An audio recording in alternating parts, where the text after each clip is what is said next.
Disclaimer, this video is not recommended for some audiences. Viewer discretion is advised. What's up, Epic Gamers? Welcome to The Letter.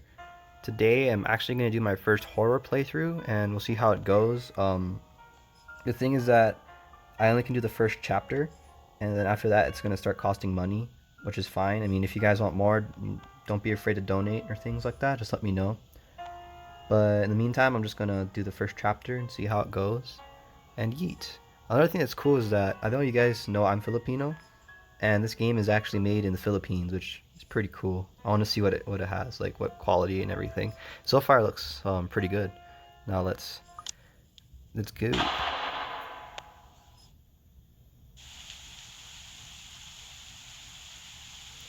The Ermengarde Mansion. It was built for Lord William and Lady Elizabeth Ermengarde of Luxbourne, humble ambassadors of peace and beloved by their people. Both were well known for their compassion and generosity, never failing to extend a helping hand to anyone in need. Under their influence and wealth, what was once small, sleepy village grew into a prosperous and bustling town. However, the seasons of joy eventually ended when the good nobles perished at the hands of a great plague. Their riches and their legacy were henceforth passed on to their only child, Lady Charlotte Ermengarde. The mansion has stood since the 1620s, a witness to a very long history of joy and pain.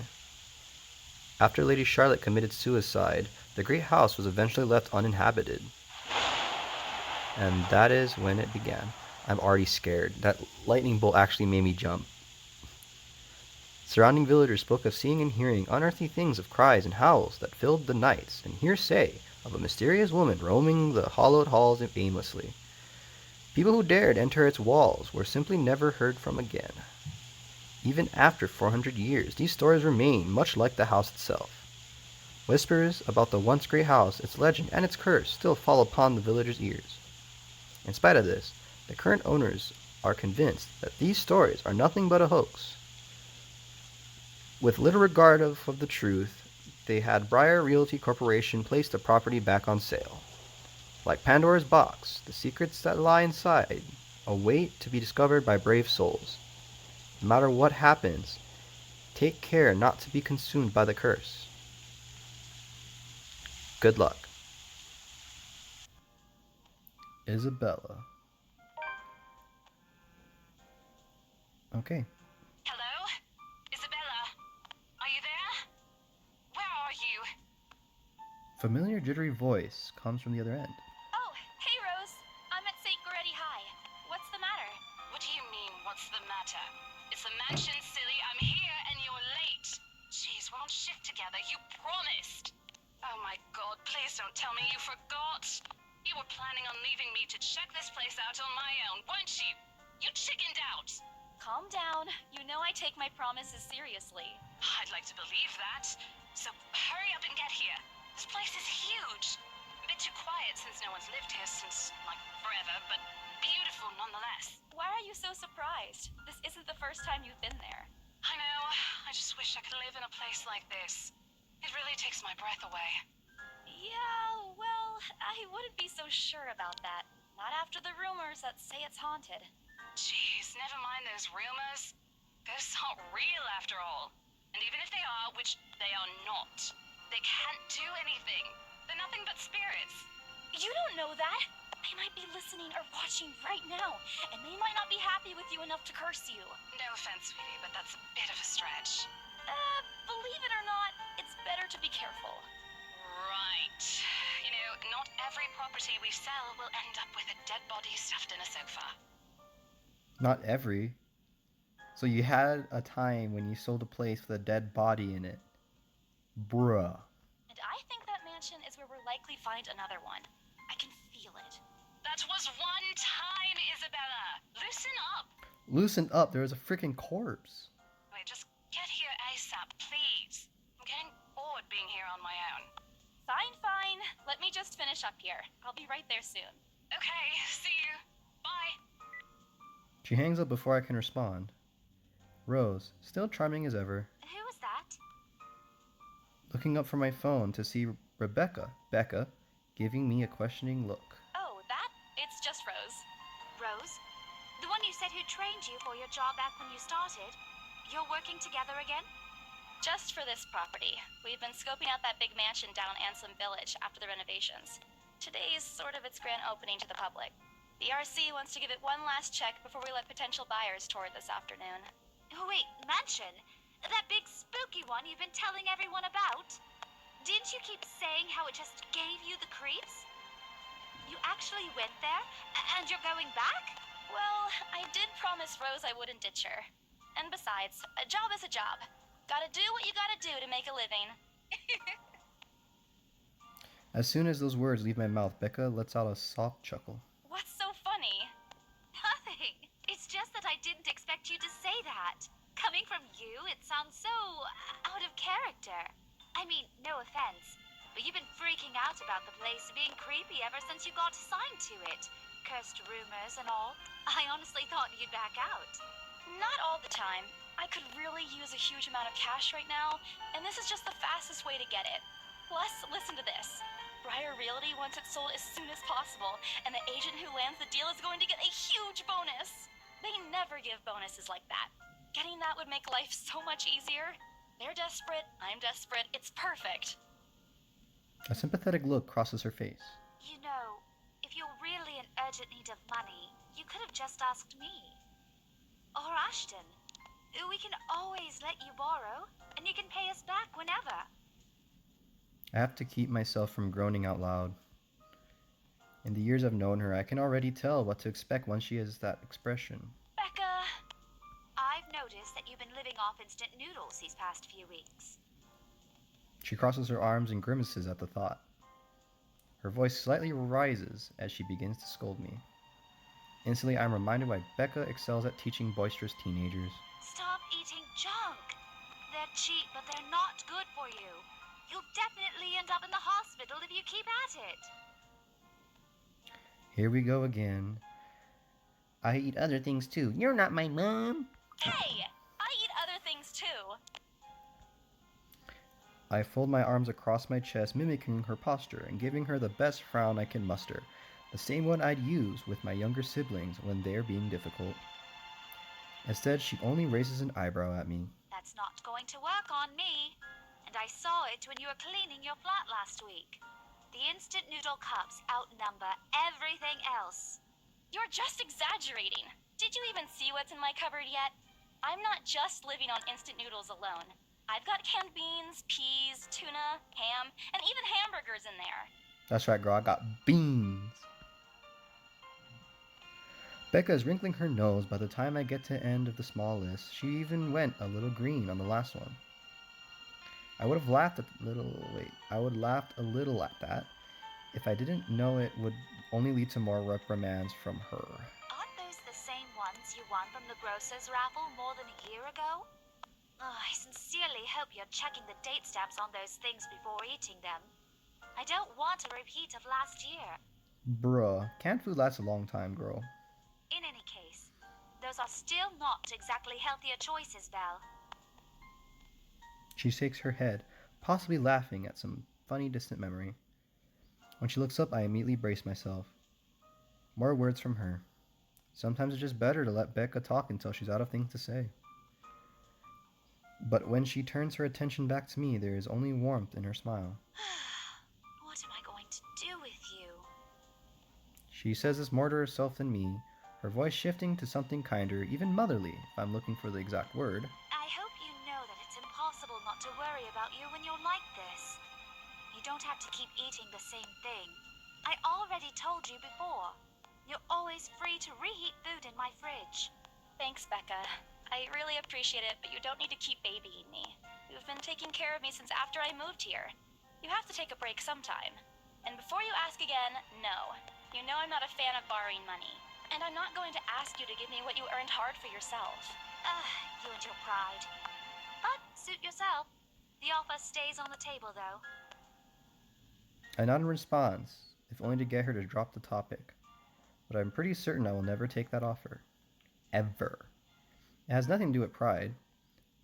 I've simply seen plenty of times how friendships can take a turn for the worse just because of a few unpaid debts. I don't want something like that to happen between me and Becca. We may argue about a lot of small, petty things, but she already feels like a sister to me. And I don't want to lose that friendship over something so trivial. Becca's movements, and when she takes a quick glance at something behind me, she snaps me out of my thoughts. Well, enough chit-chat. Lunch is ending, and my students will be back any minute. We can catch up later. Good luck with your clients. You better treat us to lunch or something if you get that sale.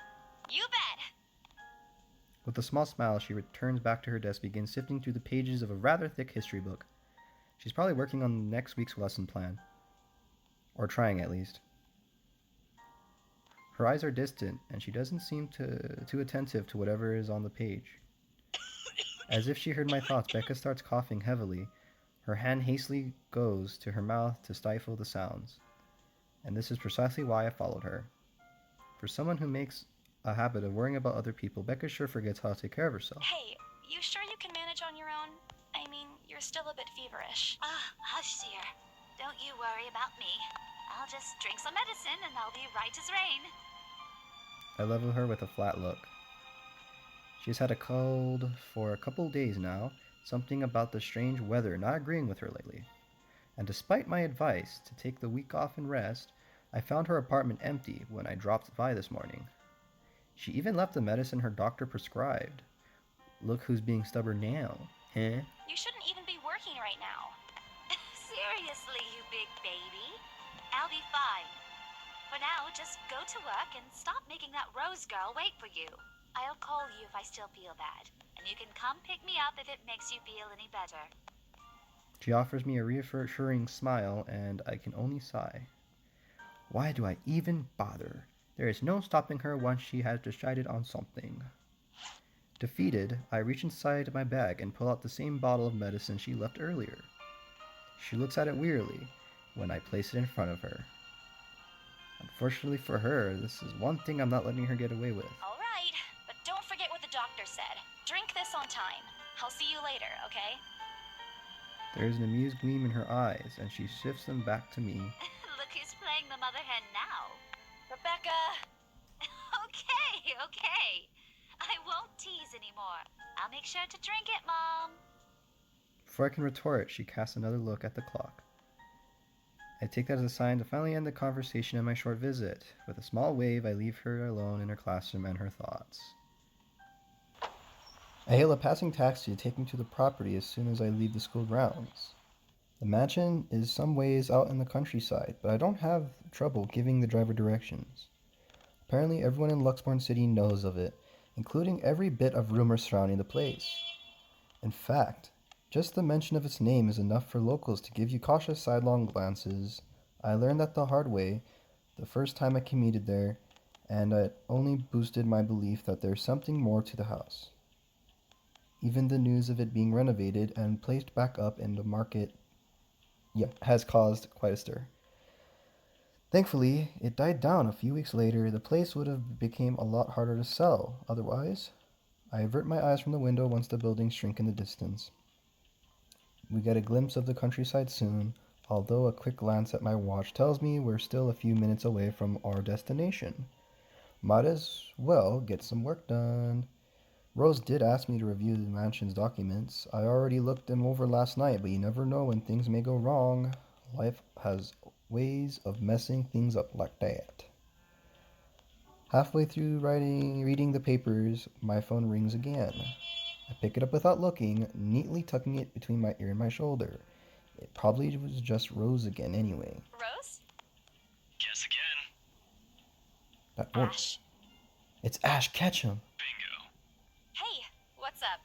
Just checking if you're still cool later this evening. You mean that thing with Zach? Yeah. He even called in the middle of the night just to remind me. No, don't worry. I didn't forget. I'll be there. Cool. I'll see you later. What time do you get off? Around 6 p.m.?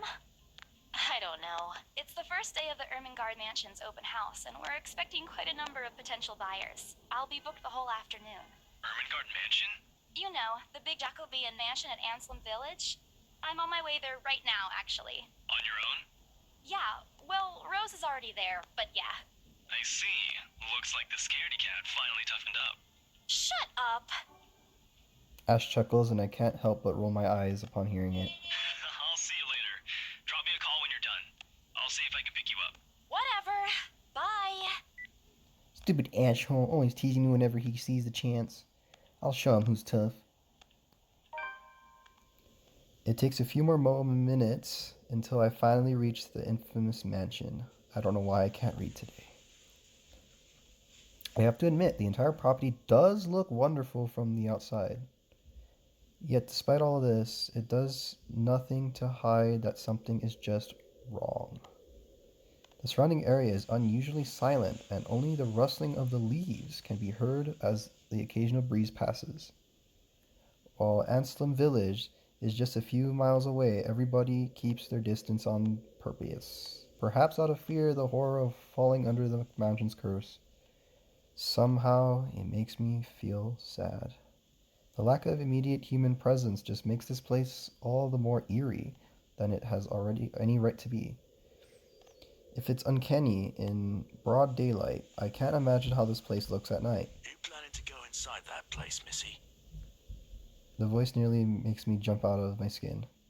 Without completely taking my eyes away from the house, I gave a driver a confused nod. A beat passes while I wait for him to say more, but his only answer is a non-committal hum.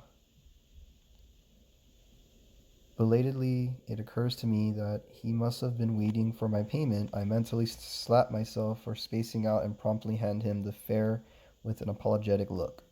I expected him to leave as soon as I paid, but there is a hesitant expression on him, as if something hasn't been said yet. Is there something wrong? Look, Missy, I'm sure you've heard what the people are telling everyone about that place. Nobody likes to be disturbed when they're at peace. And I'm pretty sure whatever they say is in that house doesn't want to either. I admit they did a good job fixing it up, but there must have been a reason why even distant relatives of the family who used to own the house never lived in there despite inheriting it. No wonder they wanted to get rid of it. Maybe they just didn't like it? You never know.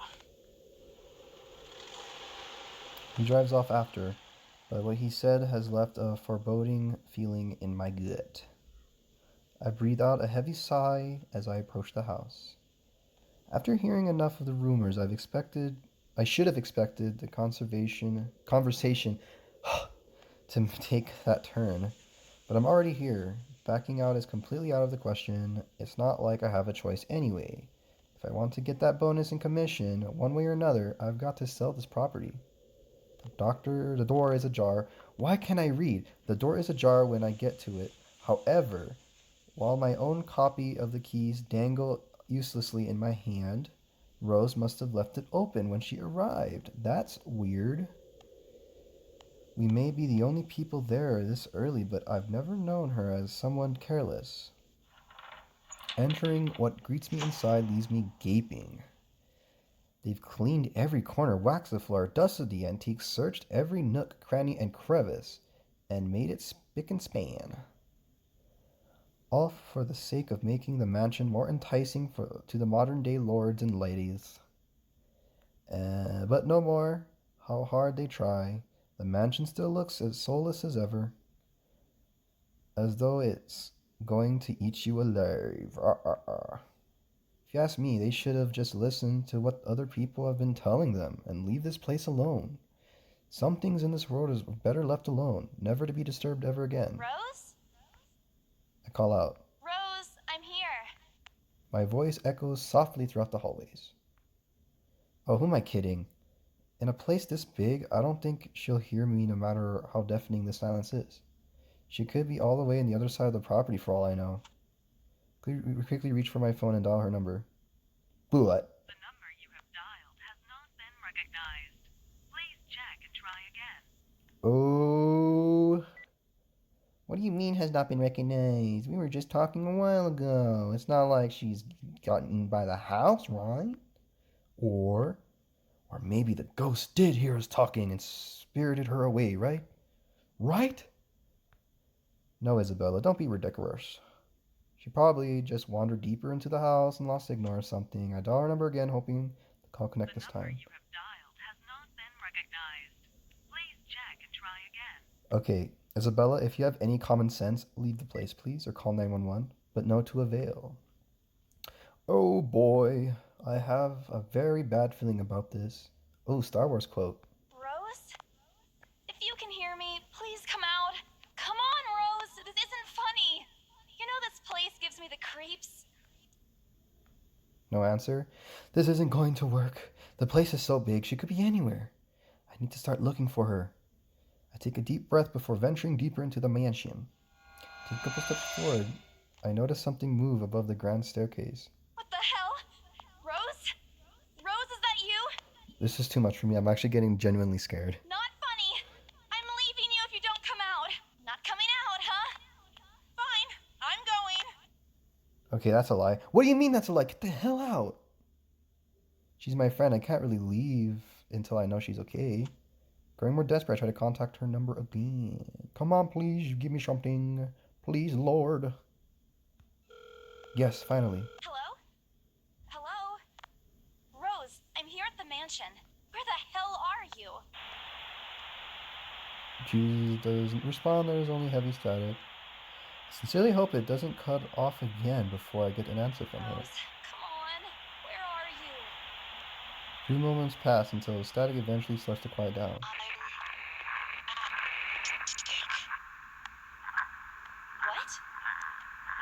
The attic? Oh god, there's some grudge crud going on.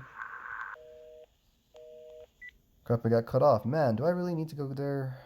With how deep inside the mansion the attic is, there's barely any signal in there. No wonder I can't contact her. But why is she there? Out of all places, she just has to make me go fetch her in the creepiest room in the place. Is she doing this to get back at me for being late? Whatever, I'll just go. The sooner I meet up with her, the sooner I'll feel better about being here. I carefully make my way up the staircase. Hey, Isabella, you're special because I would have just left. You're chronic. My legs wobble as I mentally curse the fact that I've chosen real estate instead of picking a career that doesn't involve strange abandoned houses. You can always quit, girl. There's other jobs.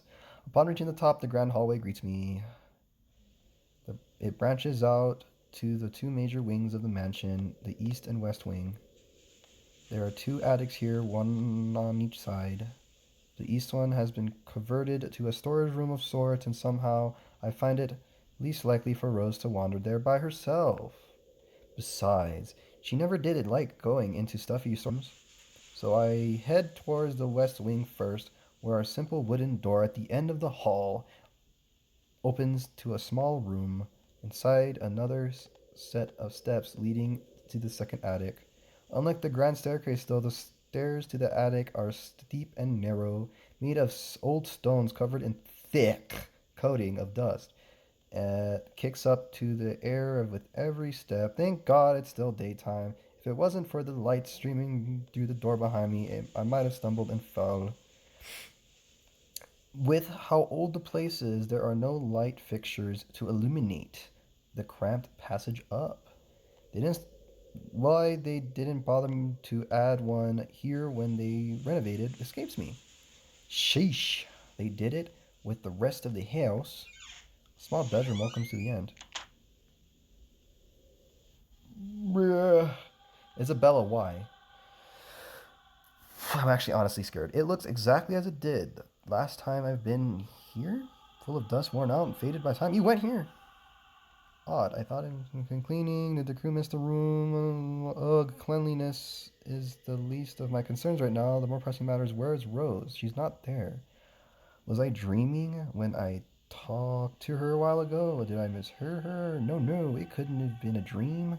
After all, the creepy ambience of this state. Why I keep saying I can't read? I'm too scared. Is doing such a remarkable job of making sure I stay alert and awake.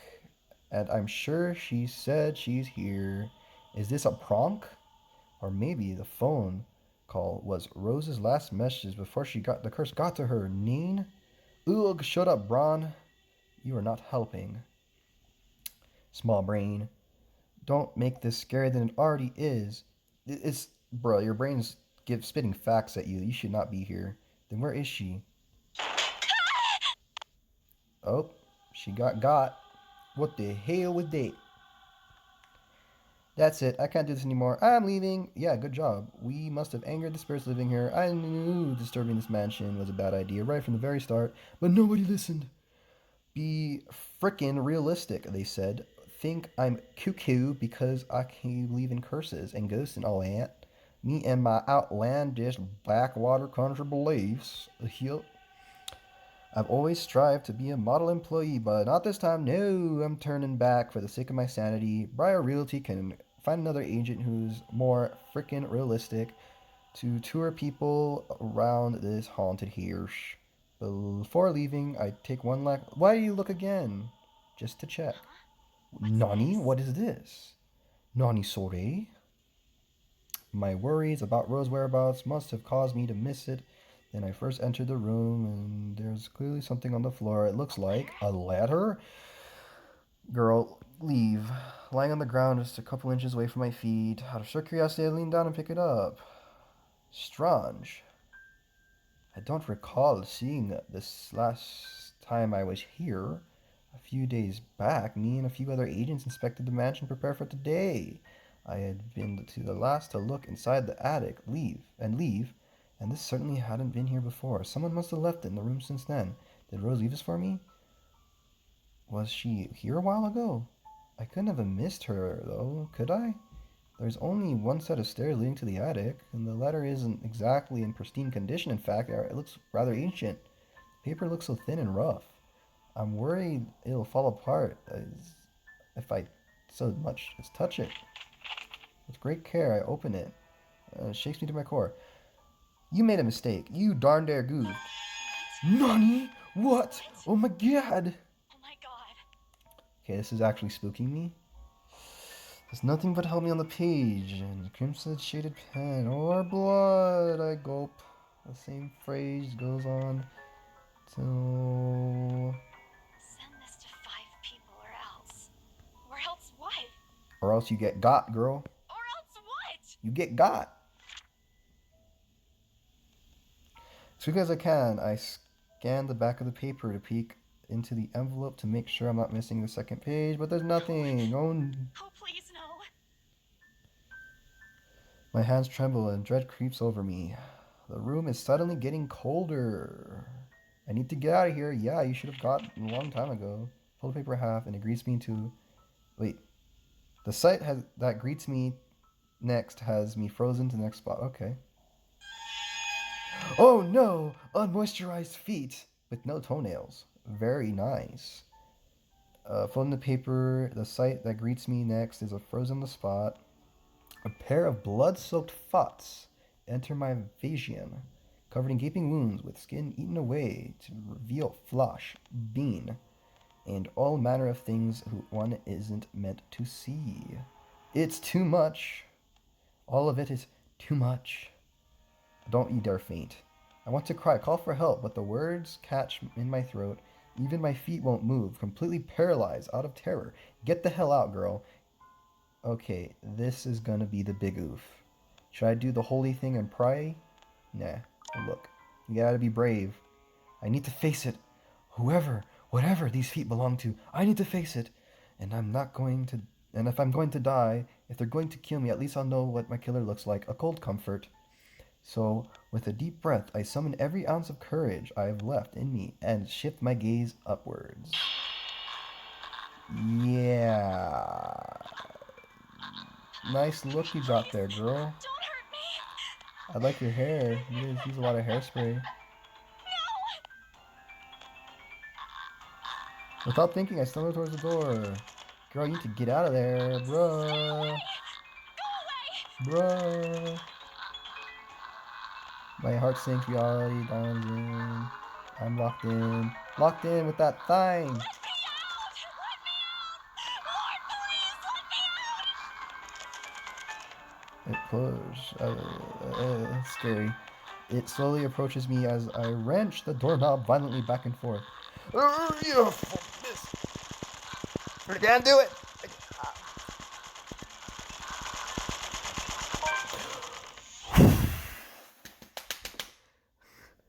It's my fat power right there. All the years of wanking has finally paid off. The door finally swings open. I couldn't have been happier. Wasting no time, I leap out of the door. Jump out the window, girl. Just jump out the window. I wouldn't even run down to the door. Just jump out. Frick. By the time I run past the hallway, I find myself on the grand staircase. My chest feels so tight and it is going to burst. That nothing compared to the feeling of hope inside gives me. Racing down the stairs, it just escapes me, and my shoe slips and you fell. Good job, girl. Why did you do that? Don't panic. And then she fell. Good job. My hair grows fuzzy and my vision dims as I fight to stay conscious. Go away. The last thing I see are those feet before all I know is darkness.